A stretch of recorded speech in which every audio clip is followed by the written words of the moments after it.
Selamat malam buat teman-teman yang mungkin baru bangun tidur karena ini udah menjelang subuh gitu ya. Di podcast kali ini intro. Gue Kanganom dari podcast teman tidur yang akan menghibur bangun tidur lo, berarti bukan tidur lo, bangun tidur lo pada malam hari ini. Di sini gue nggak sendiri karena bareng sama teman yang privasi nama ya. Kita mau sedikit berbincang tentang kemarin kan ada sempat ada perdebatan soal boleh nggak sih kita berjabat tangan dengan orang yang mabuk gitu. Itu ada hadisnya juga, jadi sempat dijadiin perdebatan juga. Dan lu positif masih mabuk, maksudnya masih make lah ya, benar? Masih pakai Pak. Udah berapa lama kalau boleh tahu? Belum lama lah, masih baru kemarin. Oh gitu, jadi nggak tahunan nggak, tapi dulu pernah mungkin. Pernah. Nah, sebelumnya gue pengen nanya nih sama lo kan pemabuk nih. Ini pertanyaan yang mungkin akan mau dipertanyakan oleh banyak orang, tapi mereka nggak berani untuk menanyakannya gitu. Sebelumnya kalau lo mau ngerokok aja santai. Nah, di podcast kali ini kita sharing selalu. Lu pernah ngedenger gak podcast yang kayak gini? Gak usah sombong, kita hanya beda cara dalam memilih dosa gitu. Nah sebenarnya dosa itu gak pantas untuk dibanggakan. Bahkan kita kalau doakan Allahumma asturna bisitrikal jamil, ya Allah tutup nih aib-aib buruk dengan aib-aib yang bagus gitu. Kita kan gak mau dong sampai ada orang tahu. Termasuk gue mungkin termasuk orang yang ditutupi aibnya. Karena abis zaman Nabi tuh gak ada orang yang sempurna, hanya ada orang yang sedang ditutupi aibnya gitu. Nah ada juga orang yang bodoh, udah ditutupin tapi dibuka sendiri gitu. Nah jadi mungkin gue pengen nanya sama lo, gimana sih perasaan lo ketika di posisi mabok, dan apa sih yang menyebabkan lo itu jadi pengen nih mabok gitu? Jelasin. ya mungkin bagi saya karena pikiran lah. Yang pertama pikiran, yang kedua ya dulu nggak pernah dapat kasih sayang orang tua. Oh broken home ya. Akhirnya nongkrong sama anak-anak bareng, gabung, akhirnya kenal yang namanya begituan. Ya akhirnya. Dari tahun berapa ya? Ya sekiranya sekitar dari tahun 2015 lah. Berarti sempat make op gitu ya? Iya. Oke, mungkin jadi semua orang mabuk pun punya alasan gitu. Jadi nggak cuma mau selingkuh nih punya alasan, tapi juga orang mabuk pun beralasan. Maksudnya kemake narkoba. Udah pernah make narkoba sebelumnya? Pernah ya. Tindak jahat apa sih yang pernah lo lakuin di sepanjang hidup lo yang menurut lo itu parah banget sampai lo nggak bisa memaafkan diri lo sendiri? Ya, yang pertama sih gimana ya? Sering bertengkar aja gitu sama orang, terus nyampe ngelukain orang gitu.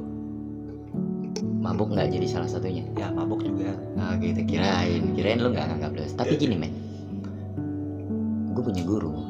Kebetulan suatu hari kita lagi ngaji lah ya. Guru gue bilang, kalau lu emang masih suka ngelakuin kejahatan atau keburukan yang bertentangan dengan agama maupun negara, keburukan itu harus tetap kita anggap itu dosa. Jadi gue mabuk ya gue yakin ini dosa gitu. Gue ninggalin apa sholat atau apa, gue yakin ini dosa meskipun gue masih ngelakuin gitu. Jadi jangan jadi orang munafik yang menghalalkan segala cara gitu. Ada gak sih di batin lo rasa menyesal atau gue kenapa sih gini gitu, kayak penyesalan gitu? Ada, pasti ada penyesalan, ya pasti ada penyesalan tuh. Pengen berubah lah gue aja gitu, tapi belum bisa. Tapi ketika lu nongkrong sama ini jadi sebuah pembicaraan yang hangat, artinya gini, bagaimana sih menurut lo ketika ada orang yang memperlakukan lo tidak manusiawi, artinya lo dibedain. Lo pemabuk, lo penjahat, lo hina, lo jelek gitu. Jadi apa sih yang mau lo lakuin saat ada orang yang memberi penilaian, menjustifikasi kalau lo ini jelek, benar buruk? Ya kan, kalau orang itu kan beda-beda pemikirannya. Kalau bagi saya sendiri mah gimana ya, kayak pengen dendam lah gitu, dendam, benci. Gimana sih, kita udah berteman cukup lama tapi lu gak tobat-tobat nih. Cara gue memperlakukan lo lah, gimana sih cara gue memperlakukan lo dan rangkul lo mungkin? Apa yang bisa lo ambil dari semua yang udah dialamin gitu selama bareng, atau kayak gimana, bisa diceritain mungkin? Bisa ya, dari awal aja ya. Dulu ya pernah lah bareng, ya nongkrong gitu ya. Alhamdulillahnya aja gitu kan, ada perubahan dari teman-teman. Buat teman-teman yang nggak tahu, saya juga termasuk orang yang Allah tarik gitu. Artinya gini loh, didaur ulang dari sampah jadi berharga lah, meskipun nggak cukup mahal tapi berharga lah ya gitu. Bisa lah kalau dijual gitu. Terus ini kan by the way, lu tuh mabuk tuh karena broken home ya. Mungkin nanti kalau udah ada kamera kita podcast pakai kamera ya. Ini baru suara aja. Lu dendam gak sih sama orang tua? Dan lu, di hari ini gue pengen lu curahin semua perasaan lu. Lu mau teriak mau gimana ya setelah lu. Jadi tolong dong ceritain tentang semuanya gitu, yang boleh lu ceritain dan sekiranya lu mampu buat nyeritain itu. Kalau mau diceritain mah ya boleh lah ya. Dari orang tua, papa tuh meninggal tahun 2002 papa meninggal. Mama tuh pergi, nggak tahu kemana sampai sekarang. Mungkin dia juga udah punya suami baru, punya anak-anak yang baru, ya dilupain lah. Jadi dari kecil itu diurus sama nenek. Uang jajan gimana? Kalau uang jajan itu ditanggung sama nenek, nggak pernah ada tanggungan dari mama, nggak pernah.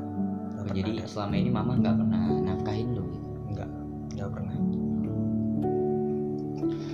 Ngebatin nggak sih jadi anak broken home? Menurut lu pribadi gimana? Karena gue juga anak broken home.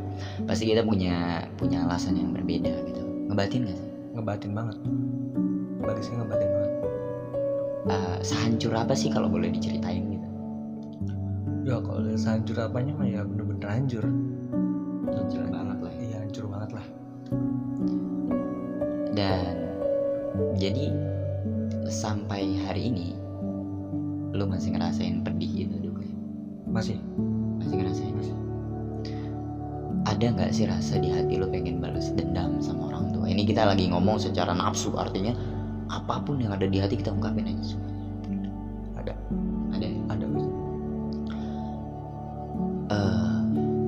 Gini men, lu ini kan termasuk anak yang mungkin hits, artinya anak zaman yang kebawa zaman. Teman lu mabok dan teman lu kriminal mungkin kayak gitu ya. Sebenarnya lu ngelakuin itu dengan hati nurani atau mabok kayak kejahatan gitu, itu keterpaksaan atau gimana sih? Nggak ada keterpaksaan, nggak ada. Jadi emang karena dorongan hati lu emang pengen mabok kayak gitu? Iya, emang itu sih dari dulu juga satu-satunya gitu. Jadi dari dulu cita-cita lu tuh pengen mabok gitu? Ya enggak juga. Ya namanya juga udah ke bawah kayak gitu kan, yang namanya pengobat kan susah buat berhenti gitu. Jadi apa yang dilakuin ya pasti aja terjadi gitu. Iya, gue pernah dengar suatu teks atau qaul ulama, ucapan ulama, ongzur man kila wala tangzir man qala. Jadi gue nggak harus dengar siapa yang berbicara, tapi gue harus dengar isi daripada pembicaraan itu gitu. Dan apa sih nasihat lu buat gue nih lah gitu? Jadi kita saling berbagi lah di sini. Jadi nggak ada yang kayak menggurui kayak gitu. Dan nasihatnya mah gimana ya? Ya semoga aja lancar terus lah kayak gini gitu. Kita mengedepankan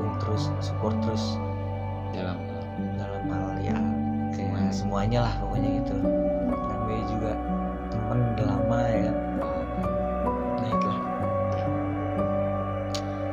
Lo kayaknya canggung kalau dihadapkan di media ya. Nggak bisa ngomong gitu. Mungkin lo mau curhat tentang suatu hal. Enggak lah. Tentang cinta atau tentang apa istilah. Ini konten kita, konten slow. Konten. Kalau tentang cinta ada nih, aduh parah nih. Gimana coba ceritain dong. Jadi cerita seorang pemabuk yang bercinta gitu. Apa kayak gimana? Ya silakan ceritain. Sekarang kita nggak punya apa-apa, ya kan? Iya. Nggak punya apa-apa. Nggak apa-apa dia bahagia sama yang lain. Dia laki-lakinya punya motor, saya emang nggak punya. Oh jadi lu cinta yang bertepuk tangan karena harta gitu. Karena harta yang pertama. Kurang ganteng nggak elunya apa kayak gimana? Wow, kalau gantengan gua kayaknya. Oh lu pede apa gimana? Dia pede banget. Oh, Tapi ada hal lain ya yang buat si wanita tuh jadi selingkuh. Iya, ada. Salah satu. Yang salah satunya dia itu orangnya tuh demen jalan-jalan. Jalan-jalan. Jadi ketika saya di situ nggak ada motor, saya posisi lagi di situ, tapi dia jalan sama orang lain. Jadi lu di sini mau memojokkan perempuan atau mau menceritakan hal yang memang lu alami? Emang hal yang dialamin, bukan memojokkan perempuan. Oh gitu. Beda semua sifatnya kan. Iya benar. Biasanya buaya betina itu lahir karena kesetiaannya diguncang gitu. Diguncang. Iya, selama lu diem di jalan, udah berapa tahun lu diem di jalan? Ya lama lah, sekitar 4 tahun mah ada. 4 tahun. Apa aja sih hal yang lu alamin dan lu pengen gak sih berubah gitu? Ini lu cerita, silakan, mau panjang kali lebar juga gak masalah. Ya intinya aja ya pengen berubah. Cuman kan perubahan itu butuh proses.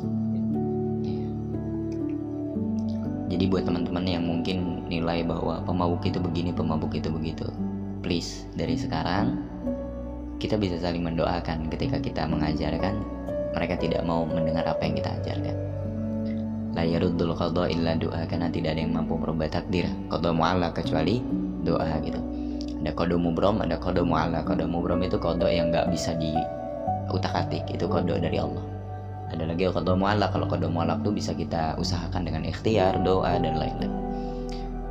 Jadi mungkin podcast kita pada malam hari ini cukup sekian, dan insyaallah kalau kalian menyimak pasti kalian bisa mengambil beberapa pelajaran di dalamnya yang menurut saya penting untuk dipahami untuk pelajaran dalam kehidupan kita. Beberapa kalimat dari saya. Di sudut hati seorang pendosa, dia tetap menyimpan hasrat untuk ke surga. Gue akan undur diri dari podcast kali ini. Semoga kalian terhibur, dan jangan lupa bantu perkembangan channel ini. Share, like, comment, and subscribe kalau kalian suka. Assalamualaikum warahmatullahi wabarakatuh.